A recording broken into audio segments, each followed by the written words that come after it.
નમસ્કાર, નિર્માણ ન્યૂઝની વિશેષ રજૂઆતમાં આપનું સ્વાગત છે। હું છું આપની સાથે શિવાની ઠાકર।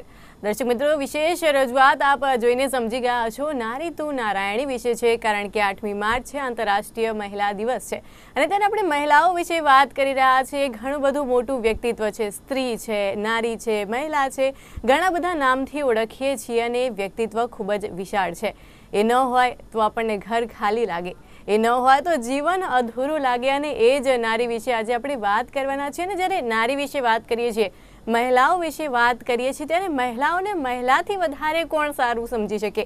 એક મહિલા શું ઈચ્છે છે એ મહિલાને જ ખબર હોય છે અને એના જ માટે આજે આપણે મહિલા સાથે વાત કરીશું, કારણ કે આજે ઘણા બધા ક્ષેત્રો છે। આપણે જાણીએ છીએ કે પુરુષ પ્રધાન સમાજ રહ્યો છે, પરંતુ હવે નારીઓની સ્થિતિ બદલાઈ છે।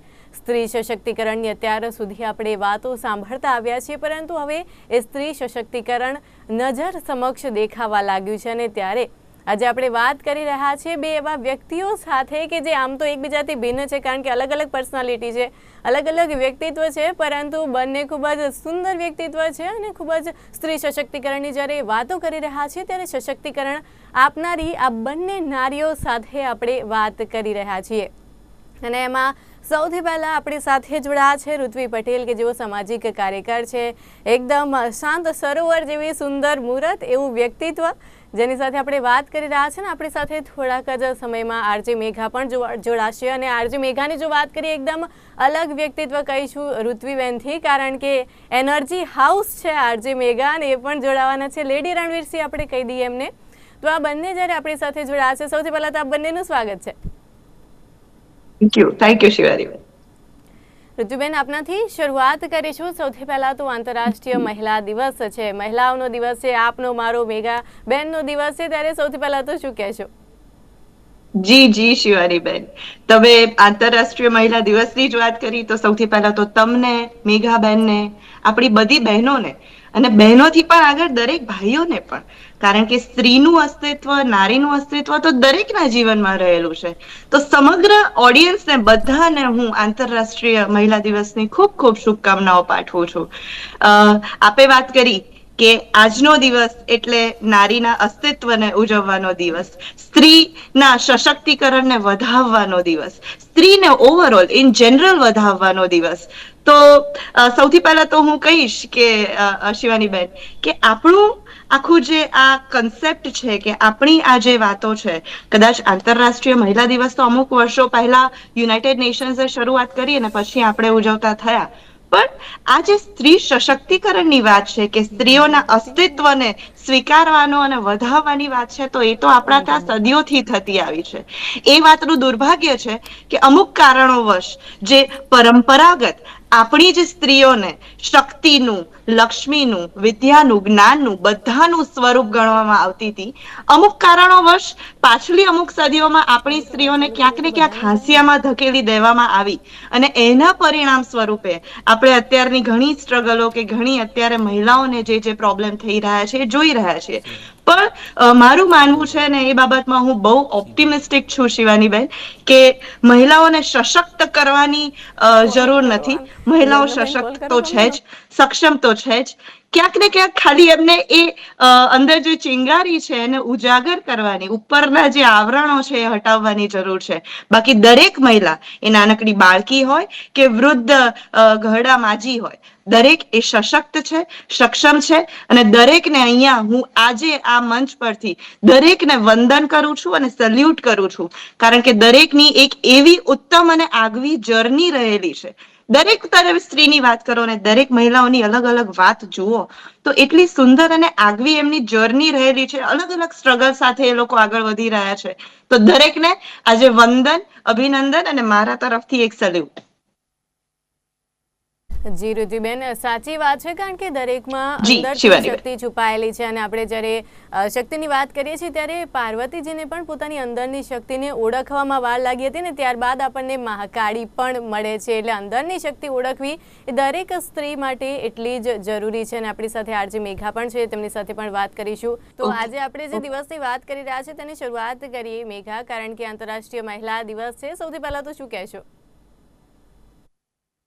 મને એવું લાગે છે કે હમણાં બહુ સરસ વાત કરી કે લગભગ 1920 1908માં એ રોપાઈ આખી વાત, કે જ્યારે જે ફિમેલ લેબરર્સ હતી એમણે આ આખો ઝુંબેશ શરૂ કર્યો, અને પછી ધીરે ધીરે ધીરે દાયકાઓ સાથે આ સ્ત્રી સશક્તિકરણ અને એને પાછો ડેડિકેટેડ એક દિવસ આપણી સમક્ષ આવ્યો. હું આગળ ઘણી બધા મુદ્દાઓ જે મારા મગજમાં છે એ કહીશ જેટલો સમય મળશે એ પ્રમાણે. પણ આજે સવારે મેં એક બહુ સરસ મજાની કવિતા વાંચી, અને એના બે पंक्तियों હું શરૂઆત કરીશ. आसान नहीं होता प्रतिभाशाली स्त्री से प्रेम करना, क्योंकि उसे पसंद नहीं होती जी हजूरी, झुकती नहीं वो कभी जब तक न हो रिश्तों में प्रेम की भावना, तुम्हारी हर हाँ में हाँ और ना में ना कहना वो नहीं जानती, क्योंकि उसने सीखा नहीं झूठ की डोर में रिश्तों को बांधना, वो नहीं जानती स्वांग की चाशनी में डुबोकर अपनी बात मनवाना, वो तो जानती है बेबाकी से सच बोलना. एक आखी खासी વધારે લાંબી આ કવિતા છે. ટાઇટલ છે આસાન નહીં હોતા પ્રતિભાશાલી સ્ત્રી સે પ્રેમ કરના.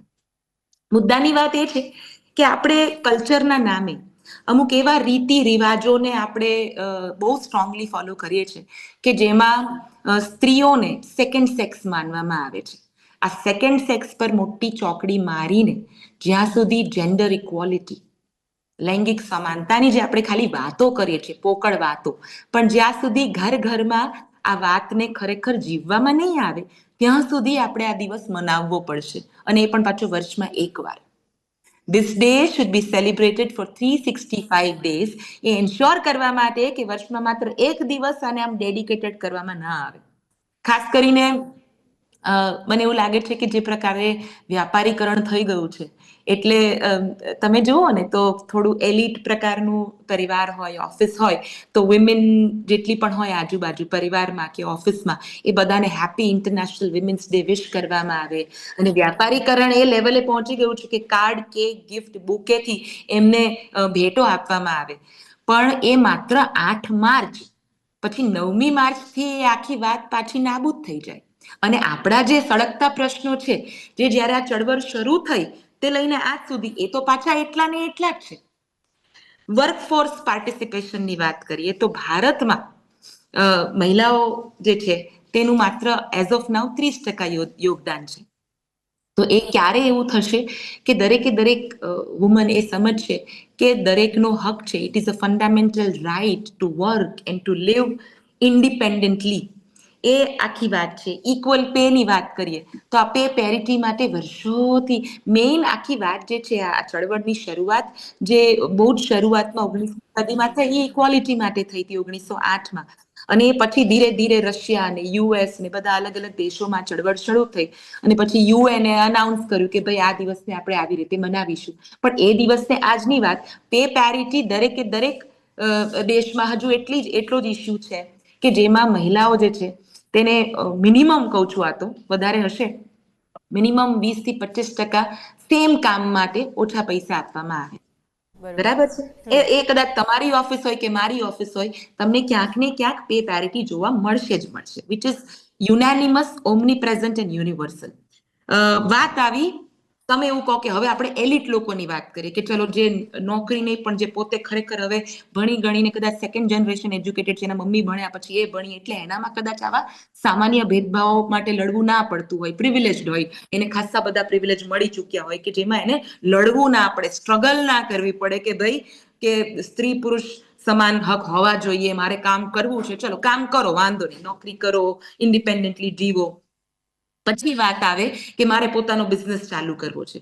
તો ફાઇનાન્સની વાત કરીએ જ્યારે, તો આજે ઓફિશિયલ સ્ટેટિસ્ટિક્સ પ્રમાણે માત્ર 5% finance female oriented, female headed બિઝનેસને આપવામાં આવ્યા છે. બાકીના 95% લોન જે છે એ ભારતની દરેક બેંકે જેટલી પણ આપી છે, દેટ ઇઝ સપોર્ટિંગ બિઝનેસીસ જે મેને શરૂઆત કર્યા હોય. એટલે એ વિશ્વાસ, એ ટ્રસ્ટ, એ વિંગ્સ, એ મોકળાશ ટુ ગ્રો, ટુ ઇવોલ્વ, એ નથી મળી રહી. અને આવા તો ઘણા બધા હશે. સેફટી એન્ડ જસ્ટિસ વિશે તો આપણે કહેવાની જરૂર જ નથી. નિર્ભયા કાંડ 1, 2, 3, 4, 50, 100, 1000 અને 1 લાખ સુધી પહોંચ્યા, પણ આપણી પાસે એનો કોઈ જવાબ નથી. અને એના જે સ્ટ્રોંગ પોલિસી બનવી જોઈએ ખરેખર, કે જેથી કરીને માઇન્ડસેટ ચેન્જ આવે. પોલિસીમાં જે ચેન્જ આવશે એ પછી જ તે દેશવ્યાપી આ વસ્તુમાં થોડો પણ ડર કે ખોફ બેસશે. પણ જસ્ટિસ સિસ્ટમ તમે જુઓ તો એ પણ જે કરવું જોઈએ એ હજુ નથી થઈ રહ્યું ને 100%ની વાત છે. માઇન્ડસેટ શિફ્ટ સિવાય પૃથ્વીબેન, આપને પણ એ જ પૂછવા માંગી છું, કારણ કે આપ સામાજિક કાર્યકર છો. હવે સમાજ બદલાયો છે, પણ જેમ મેઘાએ કહ્યું કે એક દિવસ હોય, ફૂલ આપી દેવામાં આવે, વિશ કરી દેવામાં આવે, પેલું કાર્ડ આપી દેવામાં આવે, અને 9મી માર્ચ હોય ત્યારથી રાબેતા મુજબ જિંદગી થઈ જાય, અને પછી કેવો વુમન્સ ડે એવું પણ જોવા મળે છે. ત્યારે સમાજની સ્થિતિ શું છે? આપ જ્યારે સામાજિક કાર્યકર છો, જ્યારે સમાજના પ્રતિબિંબમાં જુઓ છો, સ્થિતિ બદલાય છે ચોક્કસ. આપણે એવું નથી કહેતા કે પહેલાના સમય કરતાં અત્યારના સમયમાં સ્થિતિ નથી બદલાઈ, પરંતુ એ જ્યારે સ્થિતિની વાત કરીએ છીએ કેટલી બદલાય છે, ને આપ શું માનો છો કે આવનારા સમયમાં હજુ કેટલી સ્થિતિ બદલાશે? સાચી વાત છે બેન. તમે કહ્યું એ પ્રમાણે માનસિકતા બદલવાની જરૂર છે, અને કેટલી છે. તો આમાં તકલીફ એ છે ને કે મેં પહેલા કહ્યું એ પ્રમાણે આપણે થિયરી અને પ્રેક્ટિકલ વચ્ચે બહુ ગોથા ખાઈએ છે. આપણે સ્ત્રીની પૂજા લક્ષ્મી સ્વરૂપે, સરસ્વતી સ્વરૂપે, કાળી સ્વરૂપે કરીએ તો છીએ, પણ એ જ સ્ત્રી આપણા ઘરમાં આવે કે એ કોઈ પણ સ્વરૂપે હોય, પત્ની સ્વરૂપે, દીકરી સ્વરૂપે, માતા સ્વરૂપે, ક્યાંક ને ક્યાંક એનું એ જે થિયોરિટિકલ એમને દેવીઓ બનાવીને આપણે વાતો કરવામાં આવે છે, એ માન સન્માન, એ હોદ્દો આપણે પ્રેક્ટિકલી નથી આપી શકતા. અને આમાં મેઇન પ્રોબ્લેમ ક્યાં આવે છે કે તમે સમજો કે મહિલાઓને ઇક્વાલિટી આપવાની, મહિલાઓને સરખી ઇક્વિટી આપવાની, મહિલાઓને સ્વીકૃતિ આપવાની વાતો જો થતી હોય, તો સૌથી પહેલા તો એ પ્રશ્ન છે કે કોનાથી? આપણે શું માત્ર પુરુષોથી અપેક્ષા રાખીએ છીએ કે મહિલાઓને સરખી ગણે? શું આપણે પુરુષો, આજે પેટ્રીઆર્ટિકલ આપણે જે સમાજ આખો રચ્યો છે, પુરુષ પ્રધાન જે દેશ આપણે કહીએ છીએ, કે દેશની આખી દુનિયા અત્યારે આ પેટ્રીઆર્કીનો એક જાતનો એક ભીંસમાં આવી ગઈ છે. તો સૌથી પહેલા તો પ્રશ્ન એ છે કે મહિલાઓને જ્યારે સમજવાની, સ્વીકારવાની, એમનું એક્સેપ્ટન્સ એક ઇક્વલ જેન્ડર તરીકે કરવાની વાત આવે ને, તો સૌથી પહેલા મહિલાઓએ જ એ વસ્તુ સમજવાની જરૂર છે. કારણ કે આજે એક સ્ત્રીને સૌથી વધારે જો દરેક જગ્યાએ એ સપોર્ટ બની શકતી હોય કે નડી પણ શકતી હોય, તો સૌથી પહેલા એ સ્ત્રી આવે છે. નોકરી, ધંધો, બહારની દુનિયા એ પછી આવે છે. પણ ઘરની જ વાત કરીએ અને ઘરથી જ શરૂઆત કરીએ, તો ઘરમાં કોઈ પણ સંબંધો હોય, આજે જો એક સાસુ વહુને સમજતી થાય, વહુ સાસુને સમજતી થાય, માં દીકરીને સમજતી થાય, દીકરી એ માને સમજતી થાય, મેં કહ્યું એ પ્રમાણે દરેકની જર્ની અલગ રહી છે. દરેકના જે જેન્ડરના અને એજના જે ડિફરન્સીસ છે, એના કારણે એ દરેક વસ્તુ તમને સંપૂર્ણપણે સ્વીકારે એ જરૂરી નથી હોતું, કે એમના એવા એક્સપિરિયન્સીસ અલગ રહ્યા હોય છે. પણ જો દરેક સ્ત્રી, આ દરેક સ્ત્રીની જે અલગ અલગ જર્ની રહી છે, એને ખાલી થોડો સમજવાનો પ્રયત્ન કરે, અને આપણે છે ને વાતમાં એક સ્ત્રી તરીકે આપણામાં એક ક્વોલિટી રહી હોય છે કે આપણે જજમેન્ટલ બહુ જલ્દી થઈ જઈએ છીએ. આપણે તરત જજમેન્ટ પાસ કરી દઈએ કે ના જો આ આવી જ છે, આ આવી જ છે. એને આપણે અમુક વાતો, અમુક વાતાવરણ આપણી આસપાસ એવું ઊભું કરવામાં આવ્યું છે કે આપણે આ રીતે જજમેન્ટલ થઈને એક સ્ત્રીને જ નડે છે. તો સૌથી પહેલા તો જો એક મહિલા બીજી મહિલાને જેવી છે એવી, જ્યાં છે ત્યાં, એને એક અલગ આઈડેન્ટિટી તરીકે સ્વીકારે. ભલે મારાથી અલગ છે, ભલે મારાથી અલગ વિચારે છે, મારે 4 બાળકો જોઈએ છે, બની શકે એને એક પણ બાળક નથી જોઈતું, મારે લગ્ન કરીને સંસાર માંડવો છે, બની શકે કોઈ સ્ત્રીને એની કરિયર પર ફોકસ કરવું છે, એની જિંદગી પર. તો આ દરેક મેન્ટાલિટીને આપણે એક ઇન્ડિવિજ્યુઅલ આઈડેન્ટિટી તરીકે સ્વીકારીએ, એક મહિલા તરીકે સ્વીકારીએ ને એને સન્માન આપીએ, તો પછી પુરુષોનો વારો, કે પછી પુરુષોને સમજતા થવાનો કે સંવેદનશીલ થવાનો વારો આવશે. કારણ કે આપણે અત્યારે એ લેવલ પર આવી ગયા છે ને બેન, કે તમે ઘરમાં અત્યારે એ વસ્તુ સાંભળતા તો હશો કે અમે અમારી દીકરીને દીકરાની જેમ મોટી કરી છે. પણ કેમ હજુ કોઈ ઘરમાંથી એક પણ વાર સાંભળવા મળ્યું કે અમે અમારા દીકરાને દીકરીની જેમ મોટો કર્યો છે? કેમ હજુ આ ક્યાંથી આવે છે? તો આ મા તરફથી જ આ સ્ટેટમેન્ટ આવે છે. તો તમારા દીકરાને પણ કેવી રીતે ટ્રેન કરવા? આગળની જો પુરુષ પ્રધાન આપણે જો વાતો કરતા હોઈએ, કે સ્ત્રીઓની સમાનતાની વાતો કરતા હોઈએ, તો તમારા દીકરાઓને પણ કેવી રીતે ટ્રેન કરવા, એ પણ માતાઓની જવાબદારી આવે છે, પિતાઓની પણ એટલી જ આવે છે. પણ એ માતાથી શરૂઆત થશે તો કદાચ પુરુષોને સંવેદનશીલ કરવા વધારે સરળ રહેશે અને એ સાચો માર્ગ રહેશે. ઋતુબેન, એમાંથી એ પણ થશે કારણ કે જો માતાથી શરૂઆત થશે તો આજે દુષ્કર્મના કેસ વધી રહ્યા છે, કારણ કે જો માતા પોતાના બાળકના વ્યક્તિત્વને નિખારશે અને ખાસ કરીને દીકરાના, તો એ બીજી દીકરી સાથે આવું કરતા 100 વાર વિચાર કરશે. દીકરીને દીકરાની જેમ મોટા કરતા આપણે કદાચ થઈ ગયા છીએ, પણ હવે દીકરાને પણ દીકરીની જેમ મોટો કરીએ, થોડી સંવેદનશીલતા આપીએ, જવાબદારી આપીએ, તો એ કદાચ એનાથી એક આવતી પેઢી બદલાશે. બાકી બહેને કહ્યું એ પ્રમાણે નિર્ભયા કાંડ 1, 2, 1 લાખ થશે, પણ જો એ સંવેદનશીલતા નહીં કેળવીએ આવતી પેઢીના પુરુષોમાં પણ, તો આ તો થતું જ રહેવાનું છે બેન. એટલે જે મૂળભૂત આપણે એક લાક્ષણિકતા કહીએ કે પુરુષો હોય એમાં સંવેદનશીલતા ઓછી હોય, આસાનીથી રડી નથી શકતા, એ જે આપણે અત્યાર સુધી કહેતા હતા ને એ હવે ઓછું થવાની જરૂરિયાત છે ને આખા વ્યક્તિત્વને બદલાવાની પણ હવે જરૂરિયાત છે. ને આજે મેઘા આપની પાસે આવીશું. આપે કહ્યું પંક્તિ સંભળાવી હતી કે આસાન નહીં હોતા પ્રતિભાશાળી સ્ત્રી સે પ્રેમ કરના, અને હું ગઈકાલે એક વિડીયો જોતી હતી, એમાં એક ખૂબ જ એવી બાબત સામે આવી કે હવે કુંવારા પુરુષોનું પ્રમાણ વધી ગયું છે, કારણ કે મહિલાઓ લગ્ન કરવા માટે તૈયાર નથી થતી. હવે મહિલાઓ લગ્ન કરવા માટે એટલે પણ તૈયાર નથી થતી, જેમ આપણે કહ્યું કે પ્રતિભાશાળી સ્ત્રી સે આસાન નહીં હોતા પ્રેમ કરના, કારણ કે ચલાવી નથી લેતી. આપને શું લાગે છે કે પહેલાનો સમય હતો ત્યારે ચાલી જતું હતું, પરંતુ હવે જ્યારે સ્ત્રીઓ પણ સક્ષમ થઈ રહી છે એટલે જ આજે લગ્ન વ્યવસ્થા છે એમાં પણ બદલાવ આવે છે?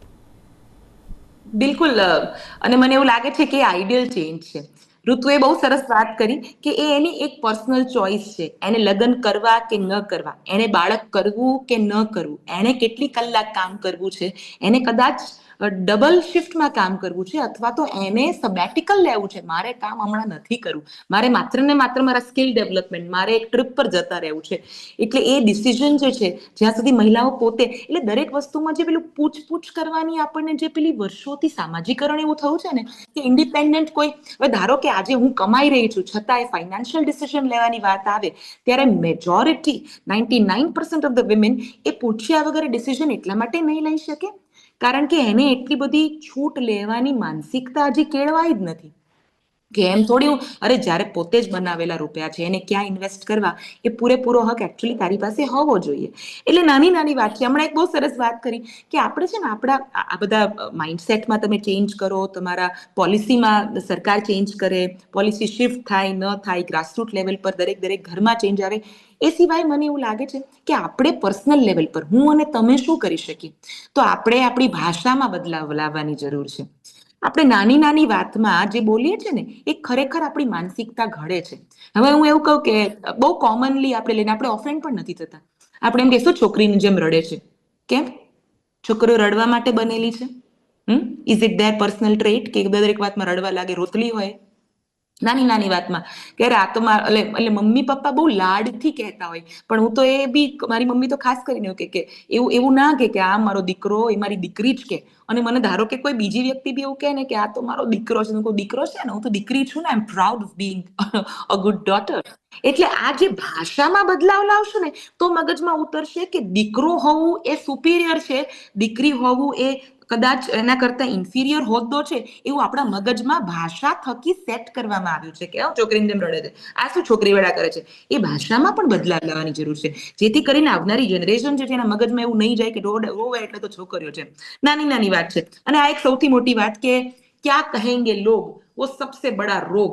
એટલે કંઈ પણ કરતા પહેલા ખાસ કરીને આપણી જનરેશન તો હજુ થોડું ઓછું વિચારે છે, પણ મને એવું લાગે છે શિવાની કે મારી પહેલાની જનરેશન કે એની પહેલાની જનરેશન, ધારો કે મારા મમ્મી કે મારા સાસુમાં વખતની જે જનરેશન, તો ખાસ કરીને એ જેઠાણી શું કહેશે ને દેરાણી શું કહેશે ને એ લોકોના જીવનમાં શું થાય છે. એટલે આજે તમે સોશિયલ મીડિયા પણ જુઓ ને તો એ બધા છે ખરા સોશિયલ મીડિયા પર, પણ ખરેખર એમની આર્ટ છે, એનામાં ક્રાફ્ટ છે, તો તમે ખરેખર જેને ફોલો કરવાના છે એને દેરાણી, જેઠાણી, દૂરની કાક ઢીકણી, ફલાણી કાકી, ફલાણી મોસી, એ જ બધામાં તમે કોમેન્ટ કરી રાખો છો. તો તમે પર્સનલ ગ્રોથ એ જ સમય તમે કોઈ સારા આર્ટ પેજ કે ક્રાફ્ટ પેજ કે ફાઇનાન્સ કે અકાઉન્ટ કે શેર માર્કેટમાં તમે ધારો કે ડીલ કરો છો, તો એવા પેજીસમાં પણ એમ કે એમને ખરાબ લાગે ને મેં વિશ ના કર્યું. હવે 365 દિવસમાં એકેય દિવસ એવો નહીં હોય કે કોઈની એનિવર્સરી, કોઈનો બર્થડે નહીં હોય. હવે તમે ધારો કે ખરેખર ક્લોઝ સર્કિટ હોય, તમે એમ ફોન કરીને વિશ કરવાના જ છો કે મેસેજ કરીને કે હાવ એવર યોર રિલેશનશિપ ઇઝ. પણ હાવ ડિસ્ટન્ટ રિલેશનશિપમાં પણ તમે બધો સમય તમારો એમાં જ નાખો કે આજે આને વિશ કરું, આજે તેને વિશ કરું, તો મને એવું લાગે છે કે તમે તમારો ગ્રોથ ના કરી શકો. પછી તમે સંકુચિત કુવામાંના ડેડકાની જેમ રહી જાઓ કે આ શું કહેશે, આને નહીં કરતું, કે મૂકો ને યાર, કોણ શું કહેશે. તમે તમારા જીવનમાં મોજથી જીવો ને યાર. ખાલી મોજ કરવાની વાત જે ખાલી સોશિયલ મીડિયા પર હા મોજ હા લખ્યા હોય એ મોજ ના કહેવાય. ખરેખર પોતાના સ્વાભિમાન સાથે જીવવાની વાત છે, મજા સાથે જીવવાની વાત છે. તો આપણે સામાજિક ને સાંસ્કૃતિક ને રાજકીય ને આર્થિક બધા ક્ષેત્રે સ્ટ્રગલ કરીને થાક્યા. એ તો કહું છું, આજે આપણે ત્રણેય જણા, આજે three women R running the show right now, તો આપણે એ લોકોને નમન કરવું જોઈએ, સલ્યુટ કરવું જોઈએ. એ લેડીઝે જેને 1906 આ ચળવળની શરૂઆત કરીને, એને કારણે આજે હું અને તમે આટલા કોન્ફિડન્સ સાથે, આટલા ટ્રસ્ટ સાથે, એટલા સ્વાભિમાન સાથે, ઇન્ડિપેન્ડન્સ સાથે જીવીએ છીએ અને બોલી શકીએ છીએ. જી બિલકુલ. ફેમિનિઝમ ને ખોટી રીતે ના લેવું જોઈએ. એટલે પેલા ખોટા ઝંડા ફરકાઈને મોટી મોટી ડ્રામેટિક બિંદી કરીને દરેક જગ્યાએ લડી લેવાની વાત નથી. જેન્ડર ઇક્વાલિટીને ખરેખર સમાન સાથે જીવવાની વાત છે. જી આજે મેઘા ને આપે જે કહ્યું કે લોકો શું વિચાર છે, અમે કહેવાય છે ને કે 4 લોગ ક્યાં કહેંગે, એમાંથી 3 અમે છીએ અને અમે કશું જ નથી કહેવાના, અને બાકી એક તમારી અંતરાત્મા છે જે ઘણું બધું કહે છે પરંતુ તમે નથી સાંભળતા, તો હવે એને સાંભળવાની જરૂરિયાત છે. ત્યારે ઋત્વી, આપને પૂછવા માંગીશ, આપે કહ્યું કે સ્ત્રીને સમજવાની જરૂરિયાત છે. ચોક્કસથી એ તો વાત છે જ, પરંતુ જ્યારે એક પુરુષ એ સ્ત્રીને સમજવા માંગતો હોય, સ્ત્રી શું છે, સ્ત્રી શું ઈચ્છે છે આપના મતે, અને એને કેવી રીતે જીવન જીવવું છે? શિવાનીબેન, આ પ્રશ્નનો છે ને હું કોઈ જેનરલાઇઝ્ડ ઉત્તર ના આપી શકું. જી આપણે આ જ ભૂલ કરી દઈએ છીએ ને અહીંયા જ ગોથા ખાઈ જઈએ છીએ કે આપણે એવું સ્વીકારી લઈએ છીએ કે દરેક સ્ત્રીને ઇન જનરલ સરખું જ જોઈતું હોય છે. ના, એવું નથી હોતું. દરેક સ્ત્રી એ ઇન્ડિવિજ્યુઅલ વ્યક્તિત્વ છે અને એને અલગ અલગ સપના છે, અલગ અલગ ઈચ્છાઓ છે. મેં કહ્યું એ પ્રમાણે મેઘાબેને પણ એમાં ઉમેરો કર્યો કે દરેકનો, કોઈકને હોય કે લગ્ન કરીને સંસાર માંડવો, બાળકો મોટા કરવા, જીવનનું એનું સ્વપ્ન હોય, અને કોઈકને એવું હોય કે મારું વ્યક્તિત્વ ખીલવવું છે, મારે મારી રીતે ઇન્ડિપેન્ડન્ટ થવું છે, માત્ર આર્થિક રીતે નહીં, બધી રીતે મારું અસ્તિત્વ અને મારા નિર્ણયો મારે ખુદે લેવા છે. તો આ દરેકની ઈચ્છાઓ, દરેકના સપના અલગ છે અને દરેકને માન આપતા શીખીએ. એટલે આપણે જો એવું કહીએ ને, સ્ત્રી શું ઈચ્છે છે, તો સ્ત્રી એટલું ઈચ્છે છે કે મને એક અલગ અસ્તિત્વ તરીકે સ્વીકારો. હું માત્ર ને માત્ર કોકને સબોર્ડિનેટ કરીને કે કોઈકના વેલિડેશન પર માત્ર હું જીવવા નથી માંગતી. કે આપણે પહેલા કહ્યું એ પ્રમાણે અત્યારે દરેક વસ્તુમાં સ્ત્રીઓને કેમ એવી ટેવો પડી ગઈ છે કે દરેક વસ્તુમાં વેલિડેશન જોઈએ. હું બરાબર છું, હું જાડી છું, હું પતલી છું, મારો ચામડીનો રંગ બરાબર છે, અરે અચ્છા મારા વાળ બરાબર છે કે નહીં. આપણે એવરીથિંગ અને દરેકમાં સામેવાળી વ્યક્તિનું આપણને વેલિડેશન જોઈએ. એક સ્ત્રી બીજી સ્ત્રીને અત્યારે મળે ને તો કદાચ 80% કેસમાં જો થોડા લાંબા ગાળા બાદ મળતા હશે તો સૌથી પહેલું ગ્રીટ જ એ રીતે કરશે, અરે તું તો બહુ પતલી થઈ ગઈ, અરે વજન વધારી દીધું, જાડી થઈ ગઈ.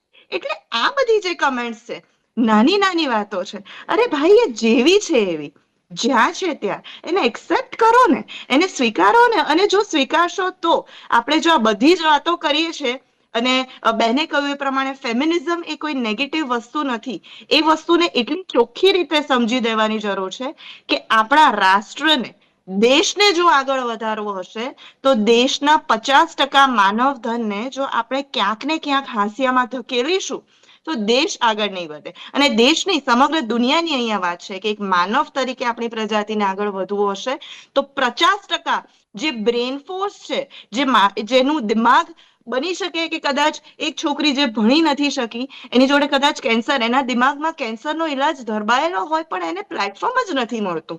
તો આ 50% બ્રેન ફોર્સને આપણે નીચી ના પાડીએ, હાસ્યમાં ના ધકેલી દઈએ. અને એ તો પ્રૂવન છે જ બેન. હમણાં જ કોવિડ ગયું અને કોવિડના જ આંકડાઓ સૂચવે છે કે જે દેશમાં મહિલાઓ પ્રમુખ હતી, કે મહિલાઓ રાજ કરતી હતી, ત્યાં લગભગ 40% જેટલા મોર્ટાલિટી રેશિયો ઓછા થાય છે. 40% જેટલા લોકોના ઓછા મૃત્યુ થયા છે. એ શું સૂચવે છે કે મહિલાઓ સંવેદનશીલ વધારે છે. બની શકે, અને તમે પહેલો જ પ્રશ્ન કર્યો એનો આ છેલ્લો આન્સર આપું છું કે સ્ત્રીઓને સમજવી કેવી રીતે. તો સ્ત્રીઓને સમજવાનો પ્રયત્ન જ ના કરશો, એ સ્ત્રીઓને સમજવાનો પ્રયત્ન કરવા જાવ છો ને ત્યાં જ ગોથા ખાવ છો. સ્ત્રીઓને ખાલી સ્વીકારો, ખાલી એમને સ્વીકારો અને એમને સન્માન આપો. સમજશો નહીં તો ચાલશે, તો બસ આ મારો મેસેજ છે આ આંતરરાષ્ટ્રીય મહિલા દિવસે. જી, ત્યારે આરજે મેઘા, ઋત્વિબેને તો પોતાનો મેસેજ આપી દીધો. આપનો અંતિમ મેસેજ શું છે? મને એવું લાગે છે કે એક જ માત્ર ખાલી વસ્તુ ફોલો કરવાની હોય ને, તો કારણ વગરના અનનેસેસરીલી આમ અપોલોજેટિક હોય ને કે હું આ નહીં કરું તો એને ખરાબ લાગશે, આને એ અપોલોજીથી જીવવાની જરૂર નથી. તમે મજાથી જીવો. દરેક વ્યક્તિ ઇન્ડિપેન્ડન્ટ છે. ડાર્વિનની થિયરી પ્રમાણે સર્વાઈવલ ઓફ ધ ફિટેસ્ટ. તમે નહીં કરો તો એ વ્યક્તિ, તમે ઇરિપ્લેસેબલ નથી, તમે નહીં કરો તો કોઈ બીજું આ વસ્તુ મેનેજ કરી લેશે, એ માનીને સોરી સાથે ના જીવો. થેન્ક યુ અને ગ્રેટિટ્યુડ સાથે જીવો કે મને આ એક સરસ મજાનો YOLO, you only live once, એક જન્મ મળ્યો છે, મોજથી જીવો. અને પેલું FOMO, fear of missing out બદલે JOMO, joy of missing out. જ્યાં ના ગમતું હોય ત્યાં જવું જરૂરી નથી. સોસાયટીમાં પરાણે તમને પેલા બધી લેડીઝો ભેગી થઈને ભજનમાં બોલાવે ને તમને રસ ના હોય તો ના જાઓ. તમને પરાણે સ્પોર્ટ્સ ટુર્નામેન્ટમાં બોલાવે ને તમને સ્પોર્ટ્સમાં ઇન્ટરેસ્ટ ના હોય તો ના જાઓ. તમને જેમાં મજા પડે છે એમાં જાઓ and leave aside that sorry. આ 4 લેટર્સને સાઈડમાં મૂકો ને મોજથી જીવો. Happy women's day to everybody. ત્યારે ઋત્વિબેન અને આરજે મેઘા, આપ અમારી સાથે જોડાયા તે બદલ ખૂબ ખૂબ આભાર. Thank you so much. Thank you so much. ત્યારે એ જ બાબત છે જેવું આરજે મેઘાએ પણ કહ્યું કે આપણે એક વખત જીવીએ છીએ, મન ભરીને જીવી લઈએ. અને જતા જતા પણ નિર્માણ ન્યૂઝ તરફથી સૌ મહિલા દર્શકોને અને દરેક મહિલાને મહિલા દિવસની ખૂબ ખૂબ શુભકામનાઓ. આ વિશેષ રજૂઆતમાં બસ આટલું જ. નમસ્કાર.